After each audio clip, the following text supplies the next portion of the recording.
Somehow in this era, confusion has become fashionable. People romanticize being lost, glorify indecision, and treat cluelessness like it's a philosophical stance. You hear it everywhere. I have no idea what I'm doing. I'm just vibing. I'm trying to figure it out. These phrases used to be admissions of disorientation. Now they're almost like badges of honor for some reason. But let's stop pretending. Naivete is not a virtue. And neither is weakness, neither is incapacity, neither is drifting through life without the strength or the discipline to act. We've built an entire culture around celebrating what should never have been celebrated in the first place. There's nothing noble about not knowing who you are. Nothing admirable about being unable to commit, unable to decide, unable to move. Weakness is not purity. Powerlessness is not innocence. And pretending otherwise is a delusion our generation hides behind because confronting our own inadequacy is uncomfortable. The truth is, people are obsessed with staying soft, mentally, emotionally, psychologically. Weakness has been recast as sensitivity. Passivity is rebranded as peace, and confusion is romanticized as open-mindedness. But this softness isn't profound. It's avoidance. A sophisticated form of running away from responsibility while disguising it as self-acceptance. Being weak is not virtuous. Being incapable is not virtuous.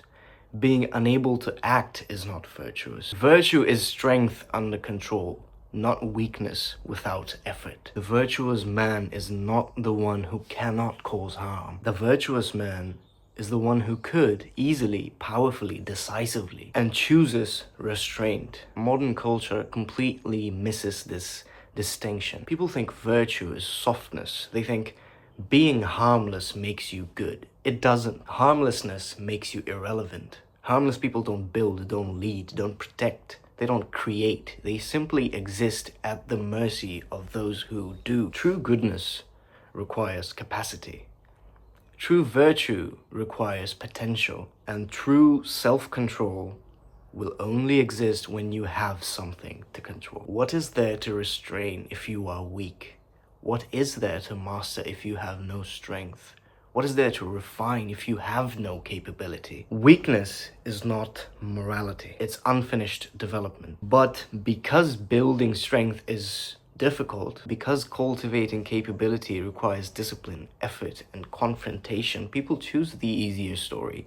Weakness is virtuous. It's a comforting lie. It gives you the illusion of moral superiority while sparing you from the discomfort of growth. It gives you the illusion of righteousness, the illusion of being righteous. And the same thing is happening with confusion. The modern obsession with not knowing is another strategy to avoid responsibility. People don't want to confront the fact that they lack direction. They don't want to admit that they haven't invested in understanding themselves. So they label their uncertainty as beautiful. They call their drifting freedom.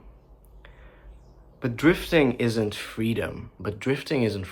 It's captivity to your own inertia. Look around and you'll notice people are terrified of clarity, terrified of decisiveness, terrified of committing to a path, because commitment requires strength. The strength to follow through, the strength to confront failure, the strength to evolve. So instead, they cloak their fear in aesthetic ambiguity. They adopt this persona of being a complex, wandering, curious spirit, when the reality is much simpler. They're just avoiding themselves. Cluelessness isn't depth, it's a delay. Weakness isn't morality, it's avoidance. And passivity isn't peace, it's paralysis. The people who actually live meaningful lives aren't the ones who drift, they're the ones who decide. They're the ones who choose a direction with intentionality, knowing full well they may need to pivot or adjust. They engage with life actively, not passively. They cultivate strength, not excuses. They build inner architecture instead of hiding behind identity aesthetics. We absolutely need to stop glorifying softness and return to valuing agency. The ability to act, to choose, to shape, to command oneself. Because you can't control a life that you are too weak to even participate in. You cannot build a future with a mind that refuses to confront reality. You cannot develop purpose if you avoid the very qualities required to carry that purpose. Your uncertainty is not poetic. Your confusion is not profound. Your weakness is not virtuous. Virtue is clarity, capability. Virtue is strength in harness. Anyone can be harmless when they have no power. Only the powerful can choose not to harm. Only the capable can choose restraint. And only the strong can discipline themselves. And that discipline, that conscious,